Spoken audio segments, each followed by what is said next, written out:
எல்லோருக்கும் வணக்கம் நண்பர்களே. இனி வருகின்ற காலங்களில் துலாம் ராசி நண்பர்களுக்கு எப்படிப்பட்ட சூழ்நிலை அமையப்போகுது, உங்களுக்கான நற்பலன்கள் என்னென்ன, எந்தெந்த விஷயங்களை நீங்கள் ஜாக்கிரதையாக இருக்கணும்னு தெரியுமாங்க.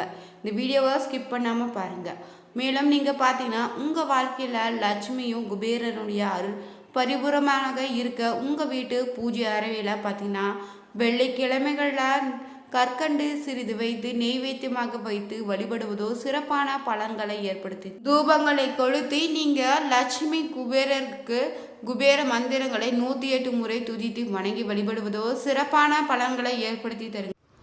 எல்லோருக்கும் வணக்கம் நண்பர்களே. நிறைய பேர் கேட்டுட்டு இருந்த ஒரே விஷயம், சார் துலாம் ராசிக்கு வரக்கூடிய காலகட்டங்கள் எப்படி இருக்க போகுது? இந்த காலகட்டத்தில் நிறைய சண்டை சச்சரவுகளும் குடும்பத்தில் சின்ன சின்ன குழப்பங்களும் இருந்துகிட்டு தான் இருக்குது. இருந்தாலும் ஏதோ ஒரு சின்ன மன நிம்மதி லைட்டாக இருக்குது. ஆனால் ஒரு சிலரை பொறுத்த வரைக்கும் இது வரைக்கும் மன நிம்மதினு ஒன்று பார்க்கவே இல்லை சார். பல வருடங்களாக கஷ்டங்களை மட்டுமே அனுபவிச்சுட்டு இருக்கோம் அப்படின்னு சொல்லக்கூடிய முக்கியமான சில ராசிக்காரர்களுக்கு இந்த துலாம் ராசியில் முக்கியமான இடமும் இருக்குது அப்படின்னே சொல்லலாம். இந்த ராசிக்காரர்களுக்கு ஒரு பாவ விமோச்சனம் தரக்கூடிய ஒரு முக்கியமான ஒரு விஷயமும் சொல்ல போறோம், ஒரு எளிமையான பரிகாரமும் சொல்ல போறோம். அந்த எளிமையான பரிகாரம் மூலமாக நீங்க வீட்டில இருந்தே ₹1 செலவு பண்ணாம வீட்டில இருந்தே அந்த மந்திரங்களை சொல்லுவதன் மூலமாக மிகப்பெரிய நன்மை கிடைக்கும். நீங்க எதுவும் பண்ண தேவையில்லை. எப்பயும் போல கடவுளை வணங்கும் போது இந்த விஷயத்தை கண்டிப்பா செஞ்சு பண்ணுங்க. அதே மாதிரி ஒரு முக்கியமான ஒரு விஷயம், நிறைய பேர் தனிப்படையான ஜோதிடம் பார்க்கணும்னு ஆசைப்படுறீங்க. இப்போ நான் சொல்றது பொது பலன். துலாம் ராசியில் 10-15 கோடி பேர் இருப்பாங்க. எல்லாருக்கும் இது மேட்ச் ஆகுமா அப்படின்னா அவங்களுக்குன்னு தசாபுத்தி தனியாக இருக்குது, நட்சத்திரம் தனியாக இருக்குது, லக்கினம் தனியாக இருக்குது. அதோட நீங்கள் வசிக்கக்கூடிய வீடு, நீங்கள் இருக்கக்கூடிய லொக்கேஷன் இருக்குது பார்த்தீங்களா, அது எந்த இடங்கிறத பொறுத்து இருக்குது. உங்கள் கூட பிரயாணிக்கக்கூடிய மற்ற ராசிகளை பொறுத்து இருக்குது. இப்போ நீங்கள் தந்தையராக இருக்கீங்க, உங்களோட மகனுக்கு நல்ல ராசி போயிட்டுருக்கு அப்படின்னா அது நல்லா தான் செட் ஆகுங்க. அதே உங்களோட மகனுக்கு கொஞ்சம் ஒரு மாதிரி ராசி இப்போ கொஞ்சம் இதாக இருக்குது அப்படின்னா அதற்கு தகுந்தாற் போல தான் உங்களுக்கு செயல்படுங்க. ஸோ அதற்கு பொறுத்து தான், அந்த விஷயங்களை பொறுத்து தான் தனிப்படையான ஜோதிடம் பார்க்கணும் அப்படிங்கிறது. நான் ஃபோன் நம்பர் கீழே கொடுத்துருக்கிறேன். எந்த ஒரு சந்தேகம் இருந்தாலும் உடனே ஃபோன் பண்ணி கேட்டு தெரிஞ்சுக்கலாம். உங்களுக்கு எந்த வகையான கேள்வியாக இருந்தாலும், திருமணம், குழந்தை சம்மந்தப்பட்டது, தொழில் சம்மந்தப்பட்டது, செல்வம் சம்மந்தப்பட்டது, வீட்டு பிரச்சனை, மன பிரச்சனை, எந்த பிரச்சனை இருந்தாலும் உடனடியாக ஃபோன் மூலமாகவே இவங்க பரிகாரம் சொல்லி க்ளீன் பண்ணி கொடுத்துருவாங்க. ஜஸ்ட் நீங்கள் ஃபோன் பண்ணிங்க அப்படின்னா போதும். உங்களுடைய பிறந்த நேரம், பிறந்த தேதி, உங்களுடைய பிறந்த ஊர் மட்டும் தெரிஞ்சுது அப்படின்னா போதுமானது. மறக்காமல் அதையும் கமெண்ட் செக்ஷனில் பதிவிடுங்க.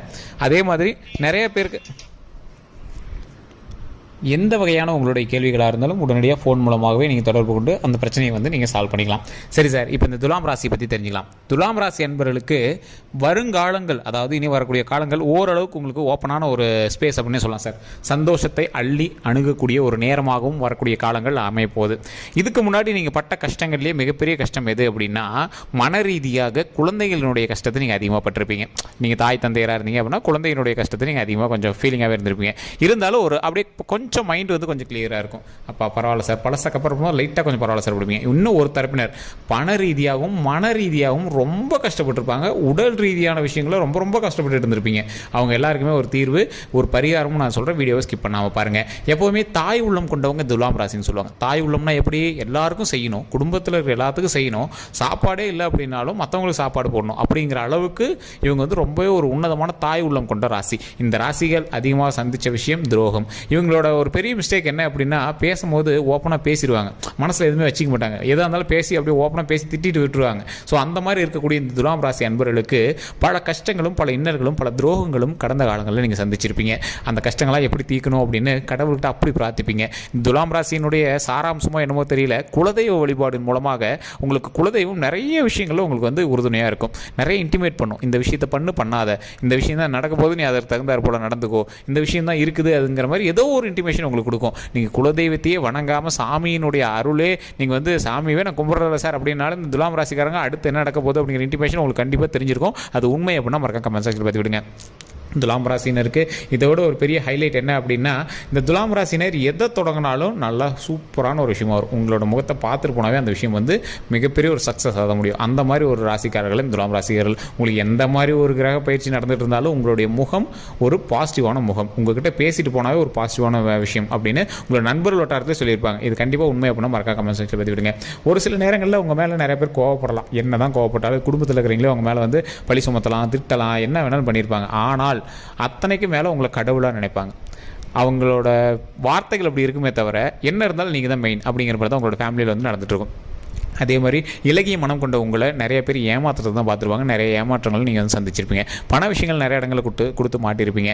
இந்த பிரச்சனைகள் எல்லாமே தூக்கி வெளியே போட்டுட்டு இனி வரக்கூடிய காலங்கள் சந்தோஷமாக மகிழ்ச்சியாக வாழக்கூடிய ஒரு காலங்களாக அமையப்போகுது. அந்த காலங்களுக்கு நீங்கள் வணங்க வேண்டியது எப்பவும் போல் ஃபஸ்ட்டு பாயிண்ட் உங்களுடைய குலதெய்வம் தான். துலாம் ராசிக்கு வேறு யார் கையை பிடிக்கிறதுனாலும் ஃபஸ்ட்டு குலதெய்வத்தின் கையை பிடிக்கணும். ஸோ குலதெய்வத்தின் கையை பிடிச்சதுக்கு அப்புறம் தான் நீங்கள் எந்த ஒரு விஷயத்துக்கும் அதற்கு தகுந்த தெய்வத்தை போய் நீங்கள் வழிபடணும். நீங்கள் கை கூப்பி போய் கும்பிடணுங்கிற அவசியமே கிடையாது. மனதார நீங்கள் நினைத்தாவே இந்த துலாம் ராசியை பொறுத்த வரைக்கும் கடவுள் ஓடி வந்து உங்களுக்கு ஹெல்ப் பண்ணுவாங்க. இந்த துலாம் ராசியை பொறுத்த வரைக்கும் ஏன் இது வந்து தெய்வாதீன ராசி, ஒரு மிகப்பெரிய தெய்வாம்சம் கொண்ட ஒரு ராசி இந்த துலாம் ராசி. இது உங்களுக்கு நான் சொல்கிறதுனால என்ன சார் அப்போல்லாம் ஒன்றும் தெரியலையே சார் அப்படின்னு நீங்கள் சொல்லலாம். ஆனால் உங்களையே நீங்கள் வந்து ஒரு 10 நிமிஷம் ஃப்ரீ பண்ணி பாருங்கள். 10 நிமிஷம் ஃப்ரீ பண்ணி உங்களுக்கு வந்த சிக்கல்களுக்கு முன்னாடி எல்லாமே உங்களுக்கு ஒரு இன்டிமேஷன் கொடுத்துருக்கும். கண்டிப்பாக சொல்கிறேன், இந்த துலாம் ராசினர் இது உண்மைன்னா மறக்காமல் சொல்லுங்கள். ஏன்னா இந்த துலாம் ராசினரை பொறுத்த வரைக்கும் மட்டும்தான் அந்த பவர் வந்து அதிகமாக இருக்குது, தெய்வ ஆற்றல் வந்து அதிகமாக இருக்கிறது. இது மாதிரி ஒரு சில ராசிகளுக்கு இருக்குது, ஆனால் அதை விட அதிகமாக துலாம் ராசிக்கு தான் இருக்குது. அதே மாதிரி குறிப்பிட்ட நட்சத்திரங்களுக்கு இன்னுமே கொஞ்சம் அதிகமாகவே இருக்குது அப்படின்னு சொல்லலாம். சரி சார், இப்போ இந்த துலாம் ராசிக்காரர்களுக்கு உடல் ரீதியான உபாதைகளுக்கான வாய்ப்புகள் கொஞ்சம் இருக்குதுங்க. உடல் ரீதியாக எந்த ஒரு விஷயம் இருந்தாலும் உடனே டாக்டர் பார்த்துணுமே தவிர ஜோதிடத்தை நம்பிட்டு இருக்கக்கூடாது, டிஸ்க்ளைமராகவே சொல்லிடும். அதே மாதிரி குழந்தைகளுடைய கல்விக்கு எந்த விஷயமா இருந்தாலும் உடனடியாக நீங்கள் வந்து அந்த குழந்தைக்கு என்ன தேவையோ அதை தான் பண்ணுமே தவிர ஜோதிடத்தை நம்பிட்டு கூட டிஸ்க்ளைமராகவே சொல்லிடும்.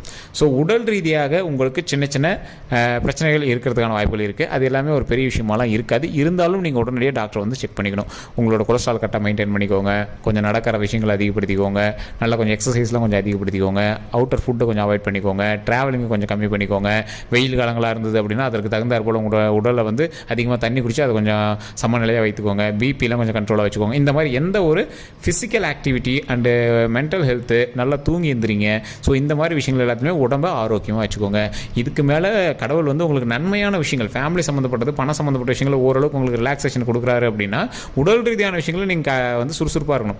பலசில வேலை விஷயத்தினால உங்களோட அலைச்சல்கள் இருந்துட்டு தான் இருந்தது. இப்போ நீங்கள் என்ன பண்ணணும், உடலுக்கான வேலை இல்லாததுனால, அதாவது உடலுக்கு தகுந்த மாதிரி வேலைகள் நீங்கள் கொடுக்காதனால நீங்கள் வேலை செய்கிற அளவுக்கு ஏதோ ஒரு எக்ஸசைஸோ ஏதோ ஒன்று நீங்கள் வந்து பண்ணிட்டு தான் இருக்கணும். ஸோ பணம் வருது பரவாயில்ல இருந்துக்கலாம் அப்படின்லாம் இருக்காதீங்க. உடல் ரீதியாக ஒரு விஷயமா பாருங்கள். சார் இன்னொரு தரப்பினர், சார் என்ன சார் பணம் வருது இப்படிலாம் பேசுகிறீங்க, கடனில் அவ்வளோ தவிச்சிட்டு இருக்கோம், ஏற்கனவே ஃபினான்ஷியலாக ரொம்ப அடிபட்டுருக்கோம், நிறைய பேருக்கு நான் அமௌண்ட் கொடுக்க வேண்டியிருக்குது, கொடுத்த அமௌண்ட் என்ன வாங்கினா அது என்ன கொடுக்க மாட்டேங்கிறாங்க, ஸோ இந்த மாதிரி நிறைய சிக்கல்கள்லாம் சந்திச்சிருக்கோம் சார் அப்படிங்கிறவங்களாம் நீங்கள் கவலையே பட தேவையில்லை சார். வரக்கூடிய காலங்கள் பொற்காலங்களாக உங்களுக்கு தகுந்தாற் போல் நீங்கள் நினைத்ததை நடத்தக்கூடிய ஒரு காலங்களாக வரப்போகுதுங்க. இப்போ உங்களுக்கு உங்களை வந்து இடிக்கக்கூடிய ஒரு கிரகம் அப்படின்னா இப்போ உங்களுக்கு எதுவுமே கிடையாது. அதாவது துலாம் ராசி பொறுத்த வரைக்கும் நீங்கள் உள்ள தசாபுத்தியை பொறுத்த வரைக்கும் உங்களுக்கு இருக்கிறதுக்கான வாய்ப்பு இருக்குது. ஏன்னா தனிப்படையான ஜோதிடம் மாதிரி தான் பார்க்கணும். ஃபோன் நம்பர் கீழே கொடுத்துருக்கோம். ஃபேஸ்புக்கில் பாருங்கன்னா ஸ்க்ரீனில் ஓட்டிகிட்டு யூடியூப்பில் பாருங்கன்னா டிஸ்கிரிப்ஷனில் இருக்கும். ஆனால் எவ்வளோ தான் சரி பண்ணி உங்களை வந்து இடிக்கிறதுக்கு ட்ரை பண்ணாலும் துலாம் ராசி பொறுத்த வரைக்கும் இப்போ கரண்ட்டில் உங்களுக்கு பிரச்சனை கம்மி. பழசை கம்பேர் பண்ணும் போது கொஞ்சம் ரிலாக்ஸேஷன் அதிகம். அப்போ அந்த இடத்த நம்ம எப்படி பயன்படுத்திக்கணும், வெற்றிக்கான ஒரு முதல் படிக்கட்டாக நீங்கள் பயன்படுத்திக்கணும். இதனால் பிரச்சனையிலேருந்து வெளியே வந்தீங்க, முன்னேறுவதற்கு என்ன ஸ்டெப்பு சார், சும்மாவே படுத்திருந்தால் காசு வந்துடுவாங்க, ஒன்றும் வராதுங்க. என்ன நல்ல நேரமாக இருந்தாலும் நீங்கள் ஸ்டெப்பு வைக்கும் போது அதுக்கு தகுந்தாற் போல் அந்த நல்ல நேரம் உங்களுக்கு பிரதிபலிக்குமே தவிர நீங்கள் சும்மாவே படுத்துருந்தால் காசு வருங்கிறதெல்லாம் சும்மா, அதெல்லாம் சுக்கர திசையிலே இருந்தாலும் நீங்கள் வந்து ஓரளவுக்கு யோசிச்சு தான் அந்த இடத்துல வந்து நீங்கள் வந்து செயல்படுத்துகிற மாதிரி தான் இருக்கணுங்க. அதே மாதிரி இந்த துலாம் ராசினை பொறுத்த வரைக்கும் நிறைய பேருக்கு அள்ளி கொடுக்கக்கூடிய மனப்பான்மை கொண்டு வரும். அதை மட்டும் என்னைக்கு இருந்தாலும் விட்டுறாதீங்க. 10 பேருக்கு சாப்பாடு போடணும் அப்படிங்கிறது உங்களுடைய நார்மல் ஹேபிட்டு. அதை வந்து ஒரு மிகப்பெரிய ஒரு சோசியல் மீடியாலாம் பிரபலப்படுத்துகிற அளவுக்குலாம் நீங்கள் ஆள் கிடையாது. நீங்கள் ரெகுலராகவே நீங்கள் நல்லா தான் பண்ணிகிட்டு இருப்பீங்க. இப்பயுமே நீங்கள் உங்களுடைய பணத்தினாலேயோ உங்களுடைய கையினாலேயோ நீங்கள் ஒரு 4 பேருக்கு சாப்பாடு போடுற விஷயத்தை தான் பண்ணிட்டு இருப்பீங்க. உங்களோட தொழில் ரீதியான விஷயங்கள் ஒருவனுடைய உணவு சம்மந்தப்பட்ட விஷயமோ இல்லை ஒருத்தரோட மனதோ இல்லை வயிறோ நிறைய அளவுக்கு ஒர்க்கு தான் நீங்கள் வந்து பண்ணிட்டு இருப்பீங்க. சோசியல் சர்வீஸ் மாதிரின்னு வச்சுக்கோங்களேன். அந்த மாதிரி ஒரு விஷயங்களில் நீங்கள் வந்து அதிகமாக ஈடுபாடோடு இருப்பீங்க. இல்லை சார் சோசியல் சர்வீஸே இல்லை, நான் பேச்சே நீங்கள் சொல்கிறது ஒரு பாயிண்ட் கூட எனக்கு வந்து மேட்சே ஆகலை அப்படின்னா அதற்கு சம்மந்தப்பட்ட ஒரு விஷயமாவது நீங்கள் பண்ணிட்டு இருப்பீங்க. ஒரு 10 பேருக்கு சாப்பாடு போடணும் அப்படிங்கிற ஒரு எண்ணமாவது உங்ககிட்ட இருக்கும். அந்த மாதிரி குணாதிசயம் பெற்றவங்க தான் இந்த துலாம் ராசினர். ஏன்னா நான் தான் சொல்கிறேன்னே, தாய் உள்ளம் கொண்ட ராசி. குழந்தைக்கு பசியில் இருந்தால் தாங்காது. ஸோ அந்த மாதிரி யார் பசியில் இருந்தாலும் தாங்காது. அதுக்கு தகுந்தாற் போல் ஏதோ ஒன்று செய்யணும். சார் இன்றைக்கி அவ்வளோதான் இருக்குது, பெருசாலாம் காசு இல்லை, 100 ரூபா கொடுக்கணும்னு ஆசைப்பட்டேன், ஆனால் எனக்கு என்னோட தேவைக்கும் வேணும், ஸோ அதனால் ஒரு 10 ரூபா கொடுத்தேன். நல்லது தான் சார். இதையே 10 பேர் கொடுக்க மாட்டாங்க சார். நீங்கள் பண்ணுறது மிகப்பெரிய விஷயம் சார். அந்த மாதிரி தான் துலாம் ராசி பொறுத்த வரைக்குங்க. இனி வரக்கூடிய காலங்களில் ஒரு பொக்கிஷமான நாட்களாக அமைய போகுது. அந்த இடத்துல நீங்கள் வணங்க வேண்டிய ஒரு முக்கியமான தெய்வம் குலதெய்வம் அப்படின்னு சொல்லிட்டேன். அதே மாதிரி தன்வந்திரி அப்படின்னு ஒரு விஷயம் இருக்குங்க. சகல நோயும் குணமடைகிற ஒரு மிகப்பெரிய ஒரு மந்திரமும் இருக்குது. ஸோ அது வந்து ஓம் ஆதி வைத்தியாய வித்மகே ஆரோக்கிய அனுகிரகாய தீமகே தன்னோ தன்வந்திரி பிரச்சோதயா. இந்த மந்திரங்களை தினம் தினம் நீங்கள் சொன்னீங்க அப்படின்னாவே ஒரு மிகப்பெரிய ஒரு நன்மை தருங்க. நீங்கள் இதை எப்படி சொல்லணும் அப்படின்னா, உங்களுக்கு இவ்வளோ பெரிய மந்திரம்லாம் வரல சார், எனக்கு அதை பற்றிலாம் தெரியல அப்படிங்கும்போது, தன்வந்திரி அப்படிங்கிறது ஒரு மிகப்பெரிய நோயை, சகல நோய்களையும் குணமடைய செய்யக்கூடிய ஒரு மந்திரம்ங்க. ஸோ இந்த மந்திரத்தை நீங்கள் சொல்லும்போது உங்களுடைய பூஜை அறையிலையோ இல்லை சூரியனுக்கு முன்னாடியோ இல்லை ஒரு விளக்கேற்றி விளக்குக்கு முன்னாடியோ நீங்கள் வந்து இந்த விஷயத்தை கண்டிப்பாக ஒரு 3 தடவை சொல்லுங்கள். இதை நீங்கள் முடிஞ்ச கமெண்ட் செக்ஷன்லேயும் பதிவிடுங்க. ஓம் தன்வந்திரியே நமக, ஓம் தன்வந்திரியே நமக, ஓம் தன்வந்திரியே நமக. ஓகேவா? இதை சொல்லிவிட்டு நிறையா பேருக்கு இது தெரியுமா என்னன்னு தெரியல, தெய்வங்கள்லேயே நீங்கள் உங்களுக்கு வைத்தியங்கள் இந்த மாதிரி சம்மந்தப்பட்டிருக்கு பார்த்தீங்களா, இதெல்லாம் வைத்தீஸ்வரன் கோயில்னு ஒன்று இருக்குங்க. உங்கள் எல்லாருக்குமே தெரியும். பழங்காலத்தெல்லாம் ஏதாவது ஒரு உடம்பு ரொம்ப ஒரு முக்கியமான ஒரு உடம்பு பிரச்சனை அப்படின்னா அங்கே போய் நைட்டு தங்கிக்குவாங்களாம். இப்போ வந்து அலோடு இல்லை. ஸோ பழசெல்லாம் வந்து பார்த்திங்கன்னா அப்படி தங்கிக்குவாங்களாம். அதன் மூலமாக பல நோய் வந்து தீரும் அப்படிம்பாங்க. ஸோ அங்கே வந்து அந்த வைத்தியநாத சுவாமின்னு இருப்பாங்க. ஸோ அந்த இடத்துல இருக்கக்கூடிய இறைவனை வணங்குவதற்கு பல பேர் வந்து நிற்பாங்க. ஸோ அந்த சாமியை நீங்கள் ஒரு மந்திரங்கள் மூலமாக நீங்கள் அழைச்சி உங்களுடைய பிரச்சனைகளையும் சால்வ் பண்ணலாம். அதற்கான மந்திரத்தையும் சொல்கிறேன். அதை வந்து கண்டிப்பாக கமெண்ட் செக்ஷனில் 3 டைம் பதிவிட்டுட்டு ஃப்ரீ டைமில் கண்டிப்பாக அதை வீட்டில் வந்து ஒரு 3 டைம் சொல்லி பாருங்கள். பூஜை அறையிலையோ சாமி கும்பிடும்போதோ விளக்குக்கு முன்னாடியோ சூரியனுக்கு முன்னாடியோ அதை கண்டிப்பாக சொல்லுங்கள். இந்த மந்திரத்தை சொல்கிறேன், அப்படி நோட் பண்ணிக்கோங்க. வைத்தியநாதர் அப்படிங்கிறது மூலவரனுடைய பெயர். தாயாரோட பெயர் வந்து தையல் நாயகி அப்படிங்கிறது. நீங்கள் வணங்கும் போது ஓம் தையல் நாயகி சமேத வைத்தியநாதர் சுவாமி நமக, ஓம் தையல் நாயகி சமேத வைத்தியநாத சுவாமி நமக, ஓம் தையல் நாயகி சமேத வைத்தியநாதர் சுவாமி நமக அப்படின்னு கண்டிப்பாக ஒரு 3 டைம் வந்து தினம் தினம் சொல்லுங்கள். இதை மறக்காம கமெண்ட் செக்ஷன்லேயும் பதிவிடுங்க. மிகப்பெரிய நன்மை இருக்குங்க. உங்களுக்கு போக போக தான் தெரிய ஆரம்பிக்கும். அவ்வளோ பெரிய நன்மை கிடைக்கும். ஸோ இது கண்டிப்பாக அது வந்து உங்களுடைய துலாம் ராசி நண்பர்களுக்கு பகிருங்க. இதோட நம்ம சேனல் சப்ஸ்கிரைப் பண்ணாமல் தான் சப்ஸ்கிரைப் பண்ணி கூட பக்கத்தில் பெல் பட்டன் மறக்காம ப்ரெஸ் பண்ணிக்கோங்க. ஃபேஸ்புக்கில் பார்க்குறீங்கன்னா நீங்கள் ஃபாலோ பண்ணிக்கலாம். ஃபேஸ்புக்கில் ஸ்க்ரீன்லேயே நம்பர் இருக்கும். உங்களுக்கு டவுட் இருந்தால் ஃபோன் பண்ணி கேட்டுக்கலாம். அதே மாதிரி யூடியூப்பில் பார்க்குறீங்க அப்படின்னா டிஸ்கிரிப்ஷனில் நம்பர் இருக்குது. உங்களுக்கு டவுட் இருந்தால் டிஸ்கிரிப்ஷனில் இருக்க நம்பருக்கும் நீங்கள் ஃபோன் பண்ணி கேட்டுக்கலாம். யூடியூப்பில் பார்த்துட்ருக்கீங்க அப்படின்னா கண்டிப்பாக நீங்கள் வந்து சப்ஸ்கிரைப் பண்ணிவிட்டு ஃபாலோ பண்ணிட்டு பக்கத்தில் பெல் பட்டன் இருக்கும். அதை ப்ரெஸ் பண்ணி அதில் ஆல் அப்படின்னு கிளிக் பண்ணிக்கோங்க. எல்லோருக்கும் நன்றி நண்பர்களே.